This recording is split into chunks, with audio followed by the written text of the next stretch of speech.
নমস্কার, দীপাস ওয়ার্ল্ডে আপনাদের স্বাগত জানাই। দীপাস ওয়ার্ল্ড এটা আমার একটা নতুন ইউটিউব চ্যানেল। প্লিজ আপনারা একটু সাবস্ক্রাইব করে দেবেন, আর আমার ভিডিওগুলো যদি ভালো লাগে অবশ্যই লাইক কমেন্ট শেয়ার করবেন।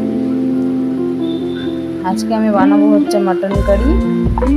খুব সাধারণভাবেই আমি বানাবো মাটন কারিটা। রসুন, পেঁয়াজ, কাঁচা লঙ্কা, শুকনো লঙ্কা, টমেটো এগুলো দিয়েই আমি আজকে মাটন কারি করব। বিশেষ কিছু দেব না ওর মধ্যে, মাটনের মধ্যে আমি খুব সাধারণভাবে বানাচ্ছি। এই যে আলুগুলোকে আমি এখানে কেটে নিয়েছি, একটু বড় সাইজের আলু ছিল তার জন্য দু টুকরো করেছি। আর আদাটাকে কেটে নিচ্ছি, এই পরিমাণে আদা দেবো আমি, এর থেকে বেশি দিচ্ছি না। আর এই যে এখানে রসুন ছাড়িয়ে রেখেছিলাম, খোসা ছাড়ানো রসুন, লঙ্কা, শুকনো লঙ্কা, কাঁচা লঙ্কা আমি দুটোই দিয়েছি।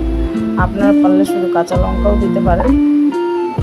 এই যে আদাটাকে কেটে দিয়ে দিয়েছি, আর আমি হচ্ছে টমেটোগুলো এর মধ্যেই পেস্ট করে দেবো। কিছুটা একটা টমেটো পেস্ট করে দেবো। টমেটো আর পেঁয়াজ একটা আমি হচ্ছে পেস্টের মধ্যে দিচ্ছি। আর কিছু টমেটো আমি ওই পেঁয়াজ যখন ভাজবো তখন হচ্ছে আমি টমেটোর সাথে পেঁয়াজটাকে ভেজে দেবো।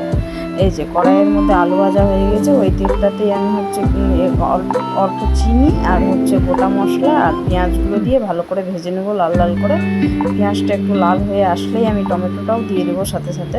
টমেটো আর পেঁয়াজটাকে একটু ভালো মতো ভাজা হয়ে গেলেই এই যে টমেটোটাও দিয়ে দিয়েছি। টমেটো পেঁয়াজ দুটো ভালো করে ভাজা হয়ে গেলে আমি এর মধ্যে হচ্ছে মাটনটা দিয়ে দেবো। আর মাটনের মধ্যে হচ্ছে হলুদ লবণ দিয়ে ভালো করে, আর কিছু শুকনো মশলা জিরে গুঁড়ো, ধনে গুঁড়ো, লঙ্কার গুঁড়ো আর হচ্ছে হলুদ লবণ এগুলো দিয়ে ভালো করে আমি মাংসটাকে এখানে পেঁয়াজের সাথে কষিয়ে নেবো। পেঁয়াজ টমেটোর সাথে হালকা করে কষিয়ে নেবো। আমি মাংসটাকে ম্যারিনেশন করে রাখিনি আগে থেকে, আমি এইভাবেই করি। এটা খুব ভালো হয় খেতে, আপনারাও করে দেখবেন। স্বাদটা একটু অন্যরকম হয়, ভালো লাগে খেতে। আমি লবণ হলুদটাও দিয়ে দিলাম, মাংসটাকে কিছুক্ষণ কষাবো, তারপর হচ্ছে আমি মশলাটা দেবো।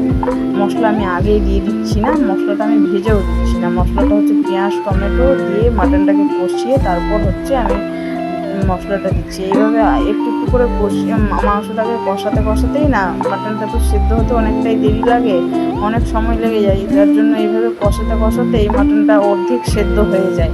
তারপর জল দিতে গেলে ভালো মতো সেদ্ধ হয়। এই যে জলটা আমি গরম জল দিচ্ছি কিন্তু। আর এই যে হচ্ছে গরম মশলা দেবো, তার জন্য গরম মশলাটাকে আমি এখানে শিলে বেটে নিচ্ছি ভালো করে। মিক্সিতে এগুলো ভালো মতো বাটা যায় না, তার জন্য আমি শিলে বাটি, ভালো হয় এটা। গরম মশলাটা শিলে বাটাটাই ভালো। আমার মাটনটা ফুটে গেছে অনেকটা, মাংসগুলোও সেদ্ধ হয়ে গেছে। তারপর আমি হচ্ছে গরম মশলাটা দিচ্ছি। যে আমার মাটন কারি আর হচ্ছে রাইস রেডি। এখানে কিছু স্যালাড দিয়ে এভাবে আমি সাজিয়ে নিচ্ছি।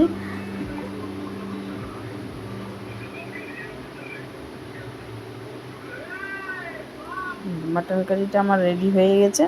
খুব ভালো মতো মাটনটা সেদ্ধ হয়েছে। আপনারাও এইভাবে কষিয়ে করবেন, তারপরে দেখবেন মাটনটা খুব ভালো মতো সেদ্ধ হয়ে যায়। সেদ্ধ হতে অনেকটা সময় ধরে সেদ্ধ করতে হয় না, কষানোর মধ্যেই সেদ্ধটা হয়ে যায়। খেতেও খুব টেস্টি।